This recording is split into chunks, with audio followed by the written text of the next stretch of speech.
It is perhaps the most sacred site in all of humanity, the place where three of the world's most prominent religions, Christianity, Judaism, and Islam, all converge. It is the heart and soul of what is called the Holy Land. Temple Mount, Old City, Jerusalem, and this 35-acre plateau surrounded by ancient walls has been considered sacred for thousands of years. The Temple Mount is sacred to Jews and Christians because it's at this spot that Abraham bound Isaac and prepared to sacrifice him in Genesis 22. Music playing for Muslims, this site is sacred because it's from the rock, where the dome of the rock today stands, that Mohammed ascended into heaven. Philip Coppns. What we have on the Temple Mount really is a mixture of three religions, and each one of them has got an aspect to it which makes the place even more important. But in origin, really what we have is a place where God touched down on planet Earth. And ever after, this is the place where communications with the afterlife, or the divine realm, is to be made. Narrator. Each year, millions of pilgrims come to Temple Mount to worship God and celebrate holy occasions. But why? Music playing. In the 10th century BC, King David and the Israelites chose this rocky high ground to build a great temple. This was the site that David, the great king of Israel, had conquered. And so, it had already had a kind of a blessing about it because this was where the people of Israel were destined to center their lives in this sacred kind of place.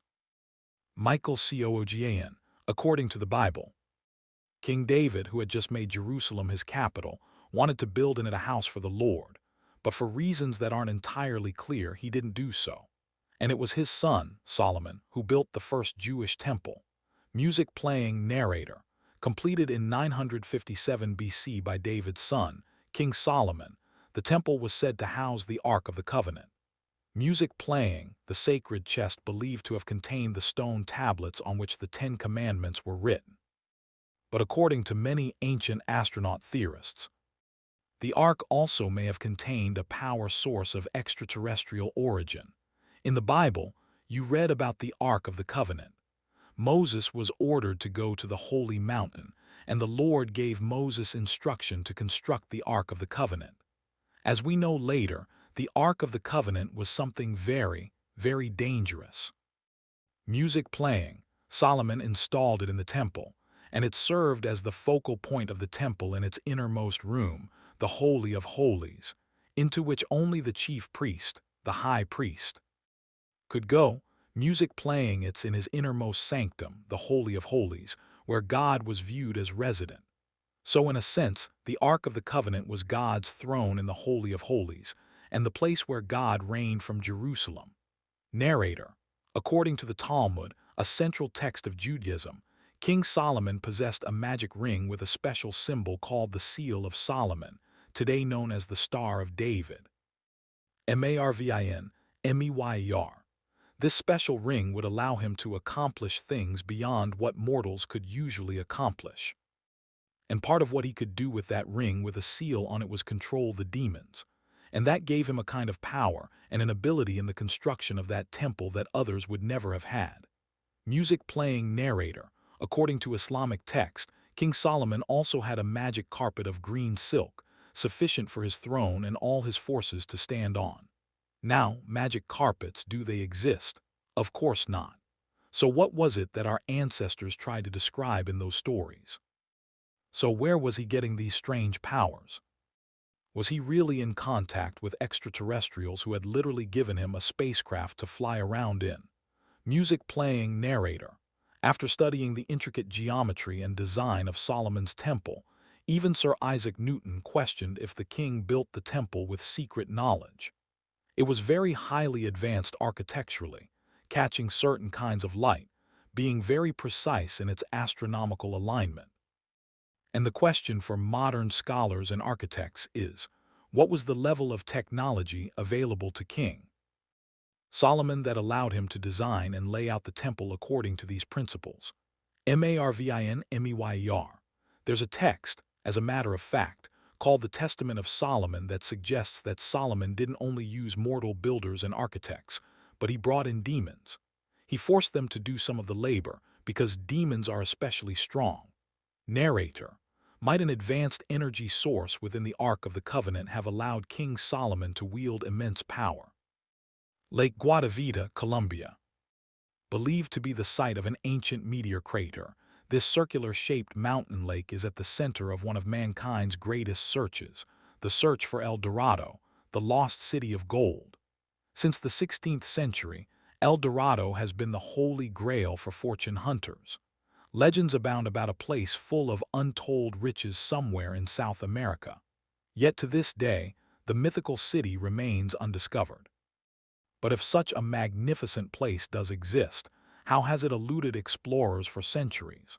Some believe the answer lies within this mysterious lake. The story of El Dorado developed from the Lake Guatavita that was within the territory of the Muisca or the Chibcha people, which was a chiefdom, not quite as high civilization as the Incas or as the Aztecs, but a chiefdom with civilization itself that had a lot of gold. The ruler in the southern half of Muisca territory was known as the Zipa, but the conquistadors who arrived there in the 16th century called him El Dorado, Spanish for the Golden One. They gave him this name after observing the Muisca's most sacred ritual. The Zipa would float out on a royal barge to the middle of Lake Guatavita to make offerings of gold to a god believed to live at the bottom of the lake. Gregory Dyrmnj. It was said that the chief, adorned with resin and then adorned with gold dust, would jump into the water in order to wash the gold dust off, and that this gold would accumulate in that lake, and that golden objects as sacrifices would be thrown into that particular lake. And from that came the belief of El Dorado around Colombia. Narrator. In 1912, an excavation of Lake Guatavita was led by British engineer Hartley Knowles. Knowles reported that he had recovered around $20,000 worth of treasure, including golden artifacts, but he also believed much more lay beneath the hardened lake bed. Could Knowles find be evidence that the story of the Muisca chief is based on truth? If so, just who or what was the so-called god who dwelled at the bottom of the lake? A number of researchers have suggested that ancient aliens have come to Earth primarily to mine gold. Zecharia Sitchin suggested that these extraterrestrials needed gold to spend in their atmosphere and preserve their planet. Derek Pitts, is gold something that's really important to space exploration and to astronomy? Well, it actually is very important. And the reason why is because gold is an inert material. It doesn't react with anything. The other thing that's very important about it is that it is a wonderful conductor of electricity. And last but not least is the fact that gold is a perfect reflector of infrared energy. You can use gold blankets to protect spacecraft against the intense heat of a star or any sort of heat source. Music playing, Saudi Arabia, the heart of the Middle East. In a narrow valley 50 miles inland from the Red Sea lies Islam's holiest city, Mecca. Here, in the year 570, Muhammad, the founder of Islam, was born, considered by Muslims to be a prophet and the messenger of God. At that time, Mecca was a prosperous commercial center, a port from which goods brought from India and farther away in Asia were transported overland north, Damascus, and by sea to Egypt. It was in this commercial center that the Prophet Muhammad received his first revelation. Music playing, Marvinmeyer. If you wanted to encounter Muhammad, if you want in a way to meet with his ideas, one of the greatest places to go is to go to Mecca. Bill Birnes. Muslims pray in the direction of Mecca 5 times a day. So certainly, as a holy shrine, it is the center of the earth, a heaven's gate where the opening of heaven takes place. And that's why it is so revered. Music playing, narrator. In the center of Mecca lies the Grand Mosque, the largest and holiest place of worship for Muslims. And at the heart of the Grand Mosque is the Kaaba, a cube-shaped granite structure measuring 43 feet high by 36 feet wide. According to Islamic tradition, the Kaaba was built approximately in 2000 BC by Abraham, a figure who serves as patriarch to both Muslims and Jews. In the Bible, it is said that Abraham had a couple of children, and his first son was Ishmael, and his second son was Isaac. And it is said in Islam that Abraham and Ishmael were, in fact, the two that came to build the Kaaba. Narrator, covered by black silk and embroidered in gold, the Kaaba is the most sacred structure in Islam. Nearly 3 million Muslims make a pilgrimage to the Kaaba every year, a journey known as the Hajj. Music playing, Marvinmeyer. Every Muslim, if he or she can do so, sometime in a lifetime is obliged to go on a pilgrimage or the Hajj to Mecca, in a way to walk in the footsteps of Abraham, and of Ishmael to walk in the footsteps of Mohammed. The main ritual performed at the Kaaba is for pilgrims to enter into the enclosure where the Kaaba is, that cubical structure, and circumnavigate the Kaaba 7 times in a counterclockwise direction. Marvinmeyer. In one part of that building, there is a black stone that is embedded in the side of the building, and nobody knows exactly where it came from. But the legend is that it came down from the sky, was brought down by an angel, and found its way into this particular location of the shrine. Michael Coogan. There's another tradition that suggests that this rock had been worshipped long before Muhammad's time, and that it is, in fact, an ancient meteorite, which for ancient peoples would have been a sign from a god or gods. Robert Mullins. During the time that they're encircling the Kaaba 7 times, if they are able, they should try to kiss the meteorite stone. But because of the numbers of people, especially in recent times, that's impossible. So the practice is that if you're unable to kiss the stone, you should point towards the stone. That shows your respect for the stone and your veneration of it. George Noory. People believe that, of course, it was a meteorite that fell from the heavens that they have been able to keep. Some of it is in small fragments. It's broken away, but they've kept it intact with this silver lining structure around it. It is a magnificent artifact. Narrator, might the black stone really be a meteorite, as many scientists and scholars believe? If so, what does that say about the historical and possibly metaphysical origins of the Islamic faith?